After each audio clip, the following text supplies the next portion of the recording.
Did you know that I also stream games on Twitch every Tuesday, Thursday, and Friday, usually around 6 or 7 US Central Time, and on Mondays whenever I feel like it because I'm inconsistent. I hope to see you there. Alright, so this one is going to be what DeleteMe and Incogni aren't telling you by Reject Convenience. Right off the bat, that name, Reject Convenience, is interesting because convenience is why data brokers became a thing in the first place. People not wanting to have to pay for websites, so websites started harvesting information to sell it instead. I have been seeing DeleteMe and Incogni everywhere in YouTube sponsorships. And after Raid Shadow Legends and more importantly, the honey thing, you know, I am started to be a little sus of these companies, so that's why I wanted to watch this video. Like, I don't see DeleteMe as much, it's mostly Incogni, but yeah, I don't know, something always felt weird to me about those, so I'm curious to see what this has got to say about them. AI was not used in making this video. DeleteMe, the simple service that keeps control of your personal data back to you. They intercept the data brokers on your behalf, requesting your data's removal and handle any resistance. But your data could leak again. Your address, employment history, social media accounts, telephone numbers. I'd say that part right there where they say, well, your data could leak again. Yeah, to, like, one, that is true, but also them putting that in the advertisement is how they get you to pay for it as a subscription. Because your data could always leak again, so you need to have them always. You need to be paying them always, so that they're always deleting your data. Instead of you reaching out to data brokers one by one, Incogni does it automatically on your behalf. See 60% off for the new plan. So take back control of your personal data today. To date, they have deleted my personal information from 678 pages.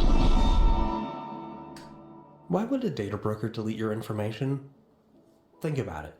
Isn't the entire point of a data broker to collect and retain your information? Yeah. Like, isn't that their whole business model? Yeah, that is their business model. Office Depot to delete my personal information. Oh yeah, that is also a thing. Places like Office Depot and Walgreens, or not Walgreens, well, probably Walgreens. I meant to say Menards, I don't know why I said Walgreens, but yeah, like all kinds of like box stores do the same thing where you sign up for like rewards memberships, they collect your information and sell it. And they don't even need to do that to make a profit or to like keep their services running. It's just another way for them to squeeze more money out of you. That they had collected about me, like my name and purchase history, they refused to do so because of where I live. If I were nicely to ask... Yeah, and that is a thing. Most of these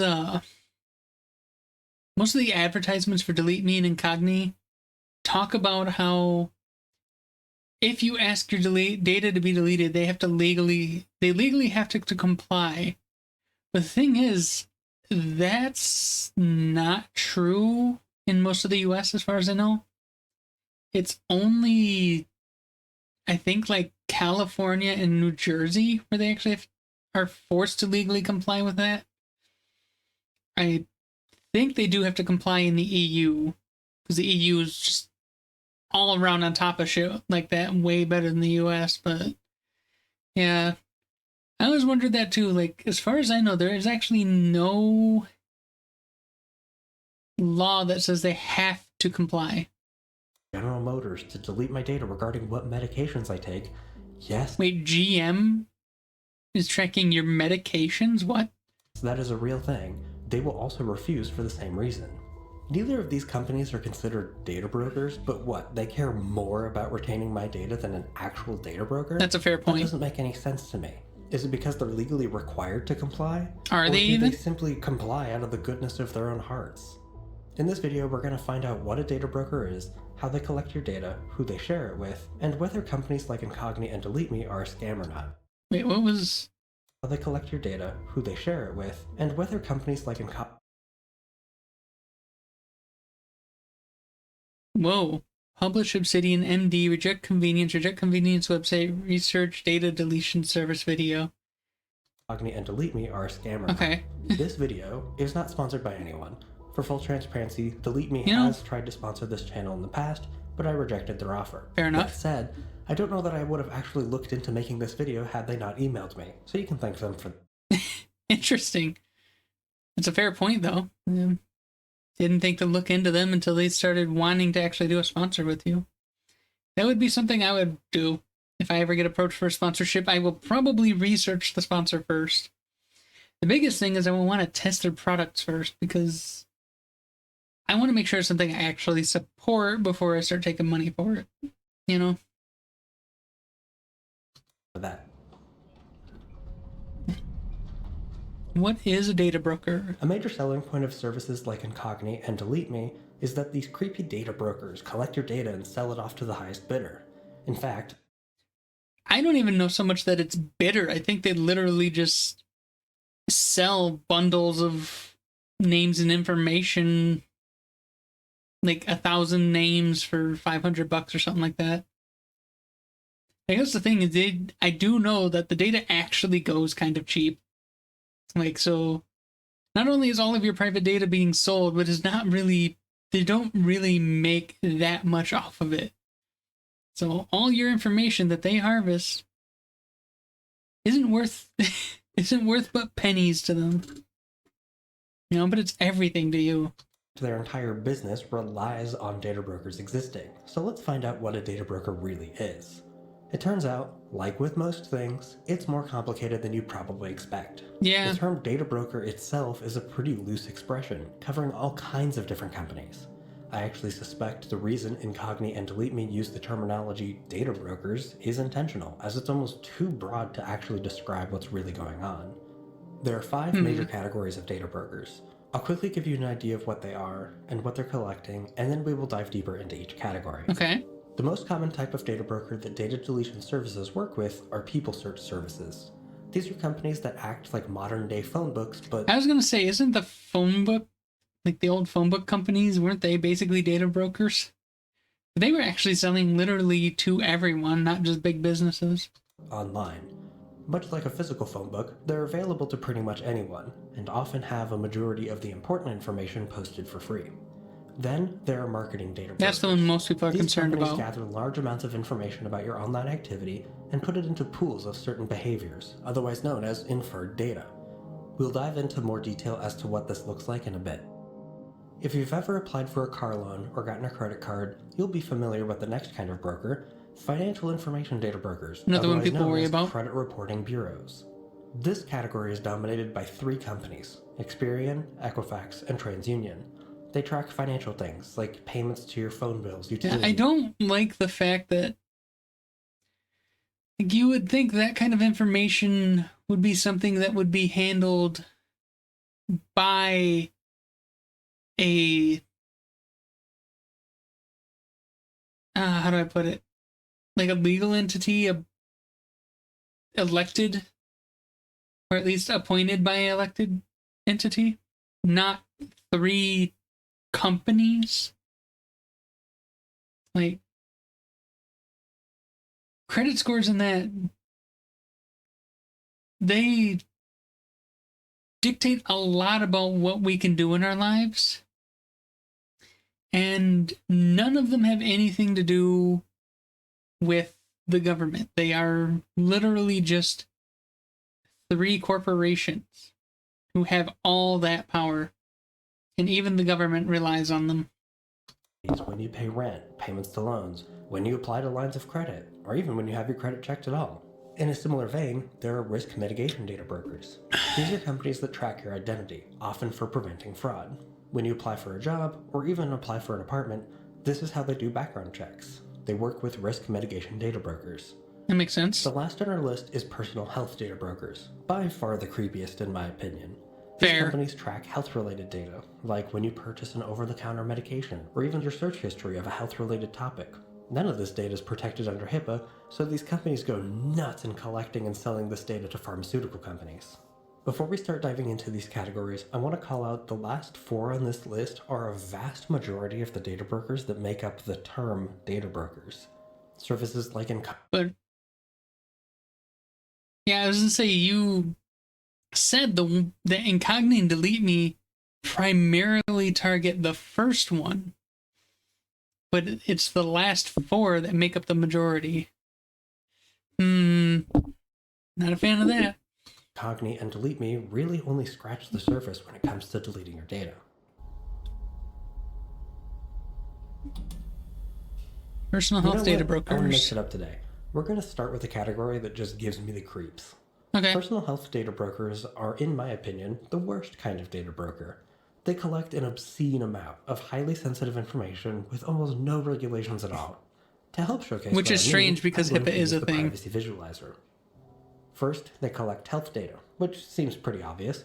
This would be direct health data from... I say if... Well, you said earlier over-the-counter medications. I was gonna say if they're tracking what prescriptions you purchase, that would be quite an issue because prescriptions alone could tell them a lot about what kind of chronic illnesses you might have to contend with. But if it's only over the counter that they are able to track, that still can tell them a lot, but not nearly as much. something like a smartwatch or an app that tracks health metrics, but they opt to share that information for some reason. Okay, that's something I don't use, so I didn't think of that. But yeah, any health tracking apps or any of those like Fitbit, Apple Watch, Life step tracker things, yeah, those are technically collecting your health information. And especially if they are free services, they are probably selling all of that health information. We'll explore an example of this in a moment. Usage data depends on the service or tool in question, but how you use it can sometimes qualify as health data. An example of this would be something like a smart toothbrush. The usage of these tools can indicate certain health patterns, hence the category of usage data. Yeah. If you've ever searched for a health-related product on Amazon, guess what? They will sell that information to a personal health data broker who will then sell it to advertisers. And would you believe it? We have a category for that. It's search history. Similarly, Makes if sense. you've read a few health-related articles using Google Chrome, Google will sell that information as well. Though, Google is sort of a data broker in all but name, but they're also one of the biggest advertising companies out there, so this example is a bit more complicated than what we're going to actually look Yeah, into. as I say, Google doesn't need to sell your data to advertisers because Google AdSense is an advertiser platform. So they just collect that information to feed you ads themselves. For this video. But browsing history is a category, and we can count that. Last, we have purchase history. If you buy a health-related item using PayPal as your purchase method, PayPal will happily sell that information to a personal health data broker.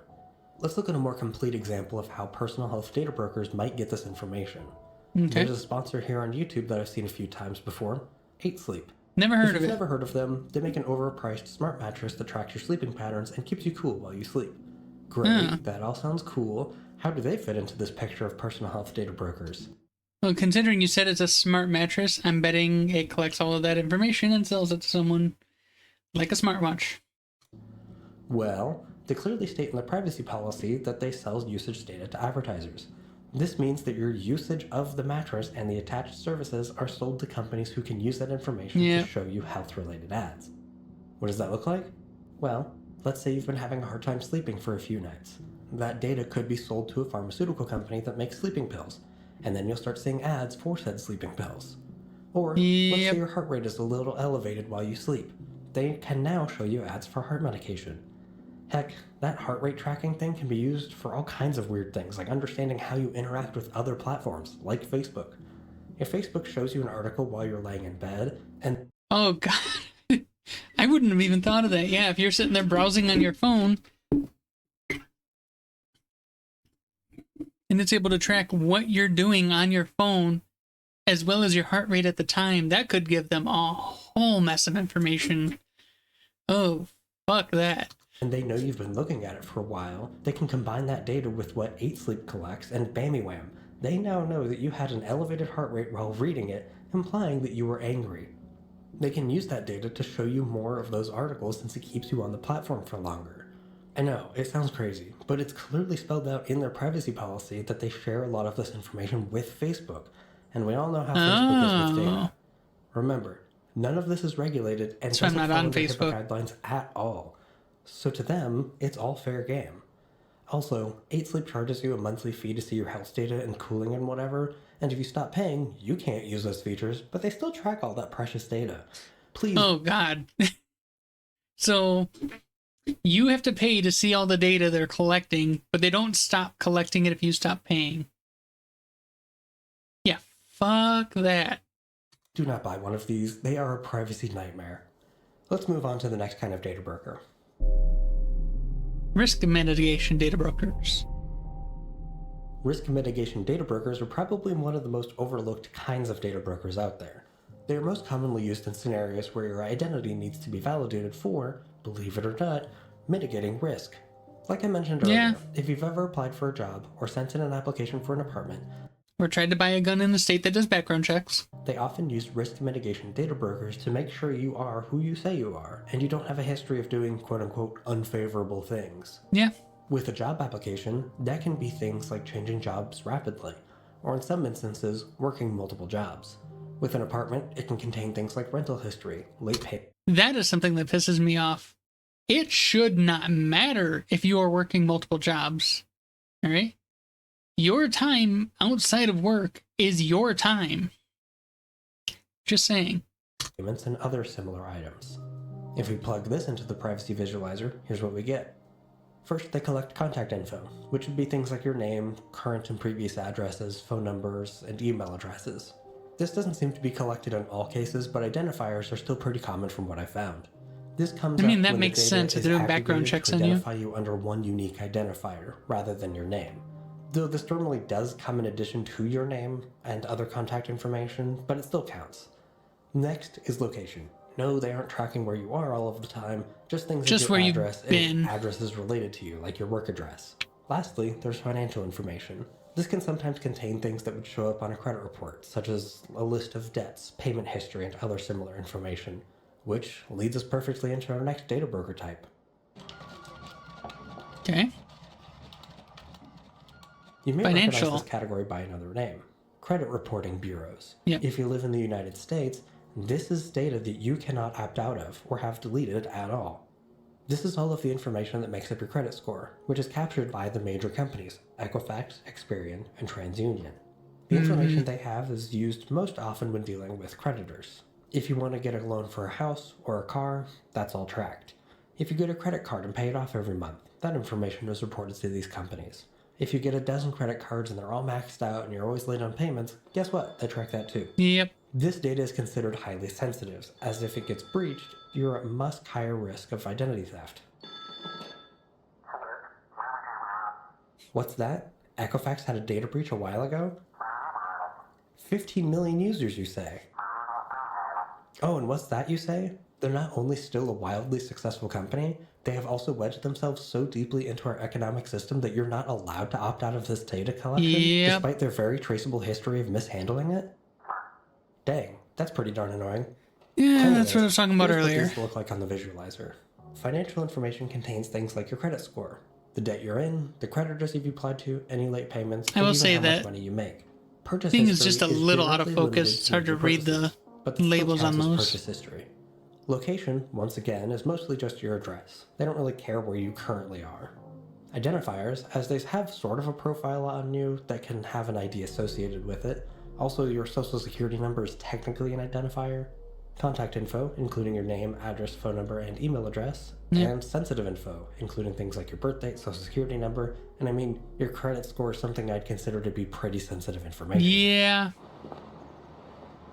It's not just your credit score, your entire credit history as well. Next up is marketing data brokers. This one is fun, I promise. The goal of a marketing data broker is to acquire vast Like, amounts this is one of the indirect ones that user people data are to most sell to concerned companies about. looking to advertise their products. Much of this is done with something called inferred data.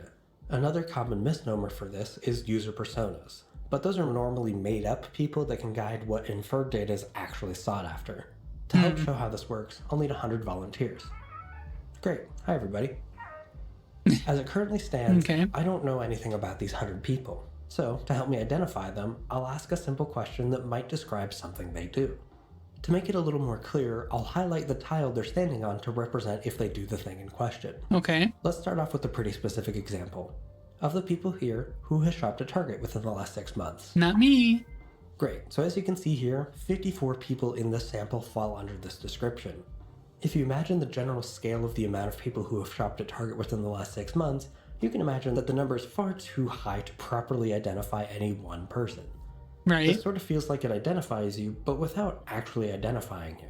It's sort of like a giant But then game they of start Guess narrowing. Who, Yep. but They without start narrowing names. it down. Let's see what other groups we could apply here. So we have our 54 people who've shopped at Target. Let's highlight the people who live in Atlanta, Georgia. Nope. Okay, that's 20 people in our sample. What about people who drink coffee? People who listen to punk rock music?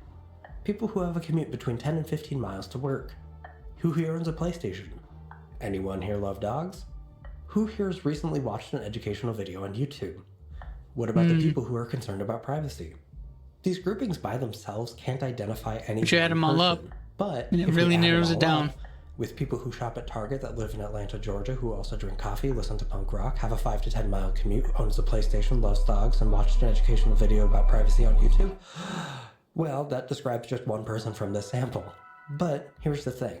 I still can't identify who this person is. But you know everything I certainly about have them enough other than details that. to know what I could advertise to this person, but I don't know their name, address, or any personally identifiable information. Yeah. I can infer a lot about them without actually knowing them. These Yeah, infer- and this means that DeleteMe and Incogni can't really get rid of that information about you because they can't know which information is about you. It's all just an inferred persona, as he was saying earlier. They know everything about you except anything that could identify you. And without anything to identify you, Incogni and DeleteMe can't do anything about it. Because that's all they're looking for is your contact information and sensitive information. You know, anything that could personally identify you, which is everything, or which is all the stuff that marketing data brokers don't target. Are just aggregated groups of hundreds or thousands of people. This is the data that is most often used to show you personalized ads. Let's plug this all into the privacy visualizer. Purchases No, can that's describe even the items blurrier you here. buy. Going back to Should our list work of on that. examples, this would be people who drink coffee, own a PlayStation, or even the people who recently shopped at Target. Location information data, can be yeah. used as well. From something as broad as the people who live in Atlanta, to using location services to determine the people who have a commute of 10 to 15 miles. Usage data is information how you use certain services. This would include people who recently watched an educational video on YouTube, or even the people who listen to punk rock music. Search history can include things that you search for that can infer certain things. If you search for photos of dogs and puppies often, you're probably a person who loves dogs. If you searched for this video, you're probably a person concerned about privacy. I didn't search for In this video, it fact, was recommended to The me. people who are most concerned about privacy are the people that Incogni and DeleteMe are aiming to show their ads to. They know through inferring what my channel is about that my viewers are likely concerned about privacy, and they would be Fair. an easy sell to you. Do they know who any of you are? No, of course not. But by watching my channel, they infer that a number of you do care about this stuff. This also contains things like browser history, so all of the websites you visit can be added to your inferred data. Yep. Here's the big question though. If they collect the inferred data in the first place, and they know they can show you an ad, wouldn't they have to be able to identify you in some way? Well, they do. Kind of, yes. They normally tie your usage of the internet to something called an advertising ID. Yep. This is a randomized string of numbers that is assigned to your Google account or even your phone itself. Heck, even cookies can be sort of an identifier, as we explored in my video about cookies. It's worth calling out that these methods I of haven't seen the video identifying you yet. are rarely associated to your name or any other personally identifiable information. Which is why It's DeleteMe more and of a, Incogni this can't do particular anything about cell it. phone has a user that does these things. That said, there can be sensitive information attached to this too. Depending on what you look at online, it can be inferred if you are pregnant, if you have a disability, if you're religious, if you're part of a trade union. Even your own political opinions can be inferred. Yep. What's weird here is that if you tried to request your information be deleted from these data brokers, well, what would they delete? I mean, if they have personally identifiable information, sure, some will delete that. But a majority of the data these companies have is non-identifiable. Your arm got cut off there for a moment. They can't exactly delete it because they can't trace it back to you. The only identifier that's what I was saying earlier. is that random string, which can be changed or deleted by you. If you clear cookies, that can remove one of these links. If you delete or change your advertising ID, that also removes one of these links. So while these companies can't really delete this data, you can at least obscure what data you're attached to. Risks of inferred data. Okay, but on the surface, it seems like there's nothing wrong with this inferred data, right? I wouldn't say that. It that. can't really easily be traced back to you. I wouldn't say that. As always, here's where data breaches come in to ruin the fun. Scammers could easily use this inferred data to target people that are more likely to fall for scams with shocking accuracy. Yep. This data could be cross-referenced with public data. That's exactly what I was just thinking. It can be cross-referenced with public data. So, they take all of that information, including, narrowing it down to people who live in the Atlanta area, and they can actually narrow it down further than that, further than just city. Like, they can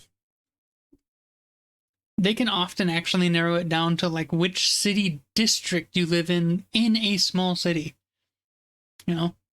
Which gets them pretty close to knowing exactly where you live. And then they combine it with all of the other data, and they can really narrow it down.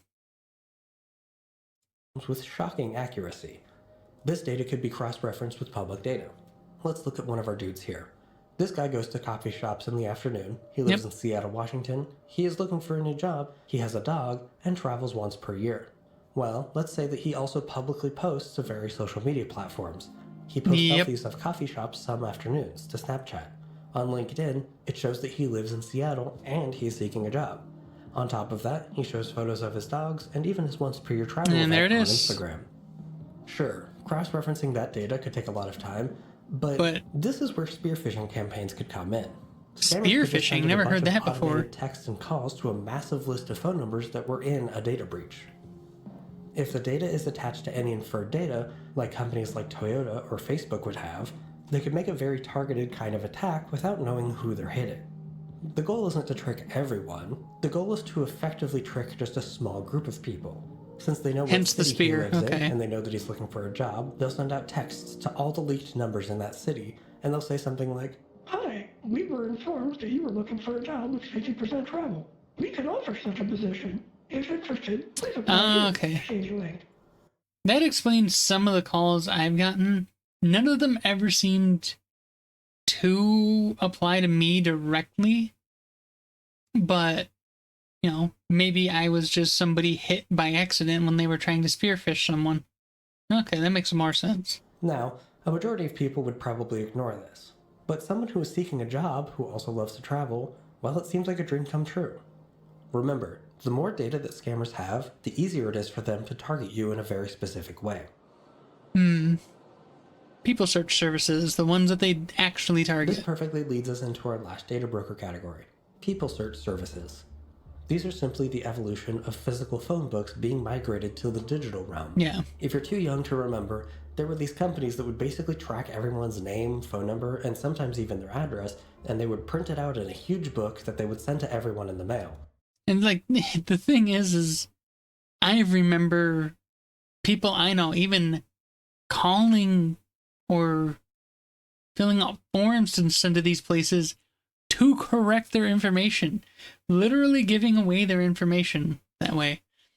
But that's unthinkable. Well, I was going to say that's unthinkable these days, but then again, people are still stupid and still do that kind of stuff. They'd even attach them to these things called phone booths. How fun. Anyways, all this information was moved online, and they obviously put that directly identifiable information like your name, phone number, and address in there. The thing about previous the online addresses world is that you can also have an online presence.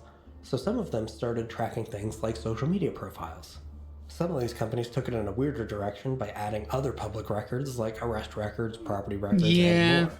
More specific information is normally behind a paywall, but for everything else, like your name, phone number, address, and even social media profiles, can all be seen for free by anyone.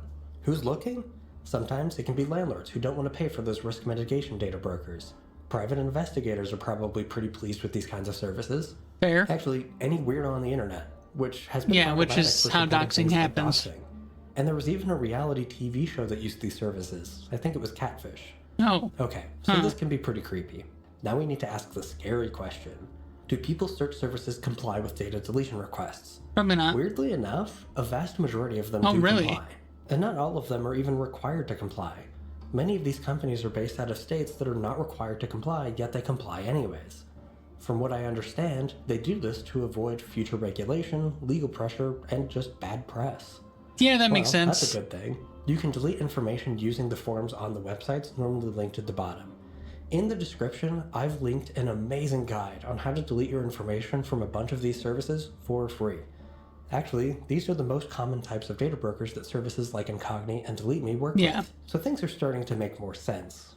In fact, let's finally talk about data deletion services. About time. Data deletion services. Like we've been talking about Incogni and DeleteMe. Some other examples would be Mozilla Monitor, Aura, Opry, OneRep, and Atlas Privacy. Never heard of any of those.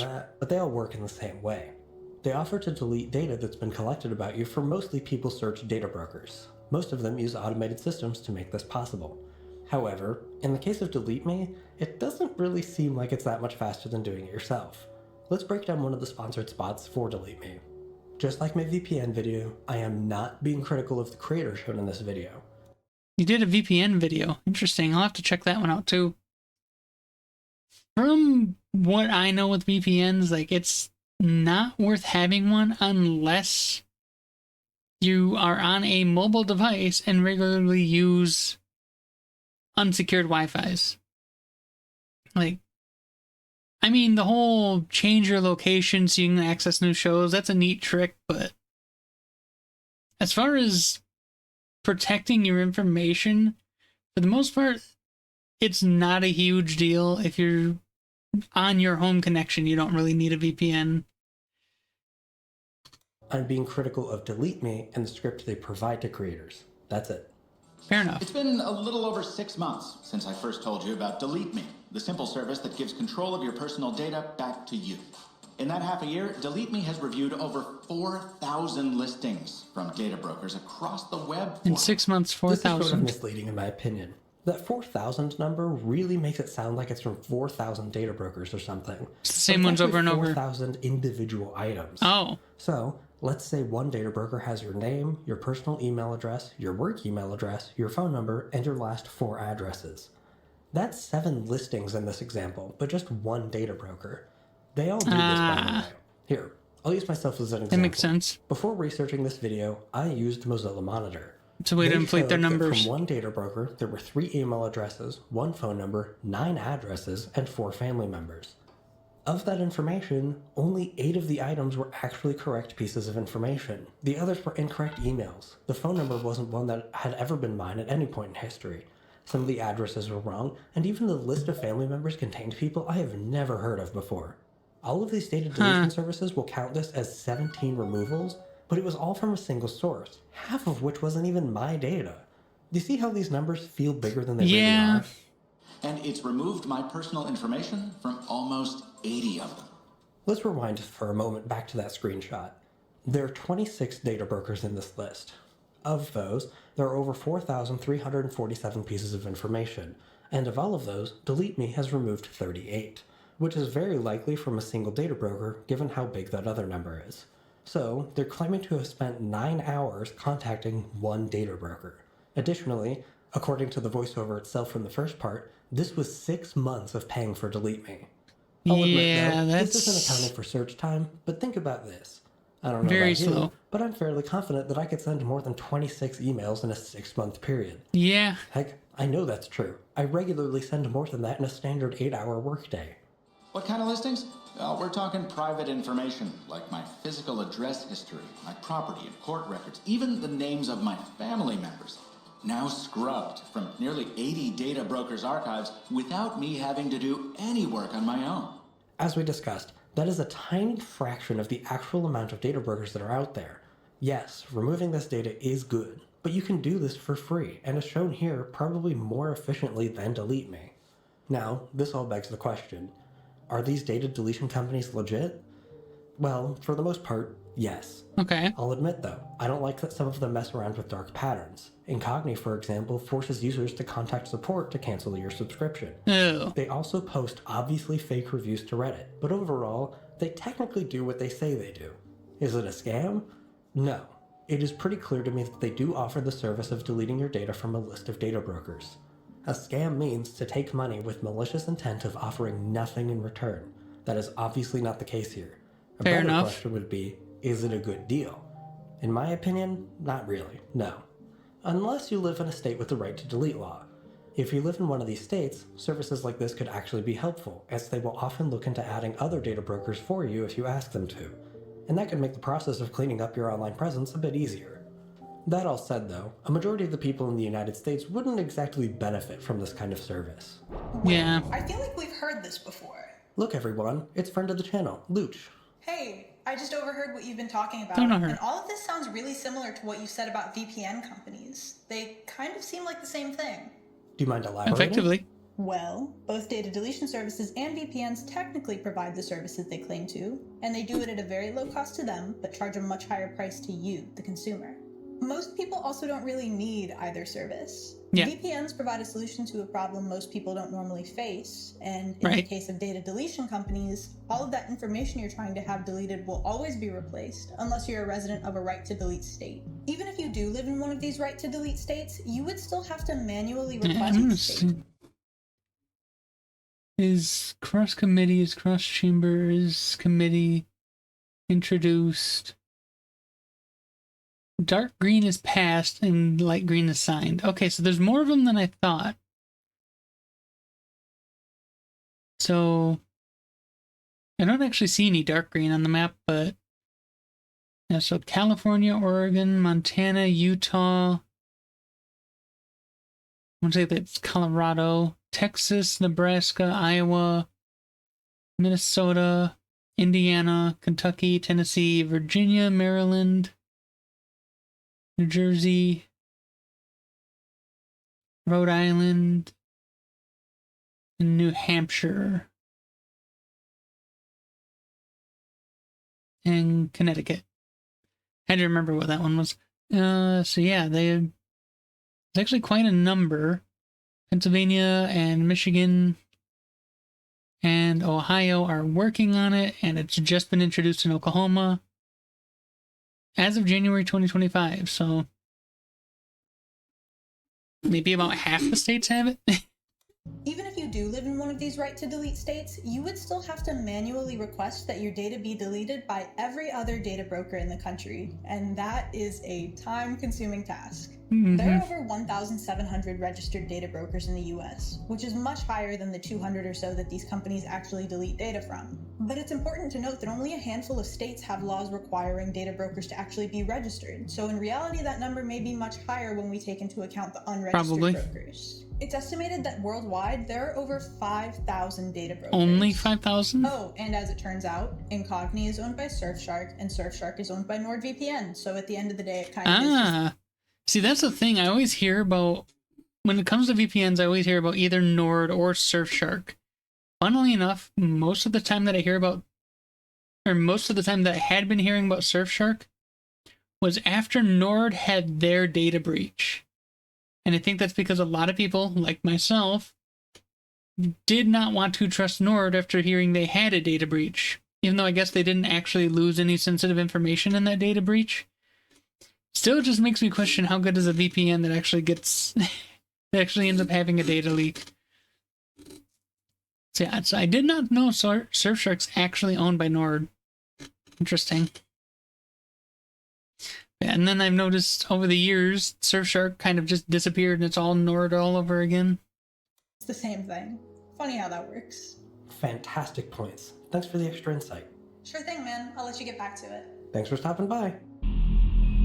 Chapter 10, the real controversy. Okay, let's hear this. This has me all thinking. Are we just looking for a new company to hate on? Hear me out. I mean, I'm not looking for a company to hate on. I have a hard time trusting sponsors that I hear about too often, especially after Honey. After the honey scandal, people started yeah, there it is right there, the honey scandal. just looking for a new company to hate on. Hear me out. After the honey scandal, people started giving these services the stinky eye because it felt too good to be true. As we just learned, it's not as wonderful as they make it Yeah. seem. They have good marketing, but it's just a simple tool that can only do so much about the actual problem. Yeah, and like the big problem with honey, at least with Incogni and DeleteMe, you can see where they're making their money. The biggest problem with honey was the fact that when you think about it, where was their profit margin? How could they afford to even be a company? You know, because their whole business model was just giving people discount codes. That was it. You know, and they're paying, you know, hundreds, maybe thousands of YouTubers to promote them. So where were they getting the money to even pay all these sponsors? Where were they getting the money to pay their employees? Where were they making money? And that's where the whole scandal blew up, as it turned out. They were making money by stealing everybody's commission. But yeah, at least with Incogni and DeleteMe, they're subscription services, so you know where they're making their money. But as we've learned through this whole thing, like basically any company on the internet, even if they make money elsewhere, also sells data to make money. And I mean, I wouldn't know without reading the privacy policies, but who's to say Surfshark / NordVPN / Incogni isn't doing the same thing? These companies are just taking advantage of the fact that data brokers run freely with no restrictions. It's an infinite money glitch that they're just jumping on before regulations eventually catch up. They're not the source of the problem, nor are they the solution to the problem. The actual problem is the data being collected in the first place. True. Companies like Meta, Google, and Amazon have been allowed to collect and sell this data with almost no oversight in the United States. Even now, 20 states have some sort of consumer privacy law, but to this day, there isn't a single law that prevents a company from collecting unnecessary data in the first place. The European Union has restrictions against these companies with their GDPR. They absolutely prevent companies from collecting certain types of data from the start. It's hard to imagine because they're always ahead of us on that kind of shit anytime soon, given the last 3 presidents have welcomed big tech with open arms. This is not a political jab at either side, but instead at both. Both Democrats and Republicans have enabled companies to have this kind of power. Both Democrats and Republicans have failed to protect the people that they're supposed to represent. True. I mean, even the CEOs of these companies aren't protected by their own data collection. Mark Zuckerberg's personal information has been breached from Facebook data breaches in the past. Deserved. You're gonna collect it. Should be prepared for it to get leaked too, including your own. It might feel a little counterintuitive to what I just said, but call your local representative and demand for better privacy laws. Even the states that have good privacy laws can be greatly improved. I mean, that's the thing. Even though the presidents haven't done it, the thing is, unless Congress, like the presidents can't do anything about it in the first place because they're presidents. President is a figurehead. He can't do anything until Congress votes it, until Congress votes on it. Once Congress passes it, then he can sign it into law. But until then, the president can't really do anything about it. So, yeah, so he's like, this is absolutely right. You have to contact your local representatives. One, it'll get it, you know, on the minds of the people in Congress, but 2, it can also get it into the minds of your state legislature, and they can do something about it in the state, because until federal Congress does something about it, your state has its own power to do something. Be loud, be annoying. You have to pretend like these local representatives have never heard about what you're talking about before. Be loud, but be clear in your language. Be specific. For example, I don't like that companies are allowed to collect data that is solely used for targeted advertising. It is oftentimes greatly mishandled and results in getting leaked to scammers, which costs Americans hundreds of billions of dollars every year. If you want to learn more about how data breaches lead to scams, watch my video about that here. When talking to your local representative, give clear examples. Identify what companies are doing this and show it in their own privacy policies. Here's an example. Okay. Spotify shares data with these 94 companies by default, and I think it's unnecessary for a company that streams music to have all of this inferred data. Data that is retained for any period of time is at risk of a data. Yeah, especially because, well, I don't know exactly how much money they make, but I mean, Spotify makes money off of both selling advertisement space and off of subscriptions. So do they really need to be selling data too? You know?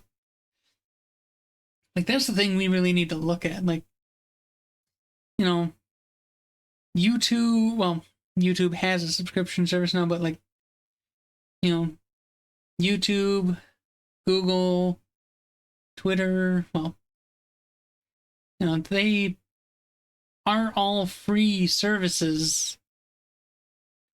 So they're not making money elsewhere, so they sell data to have their upkeep costs paid. You know, used to be they just sold ad space, but now they also sell data too. But like,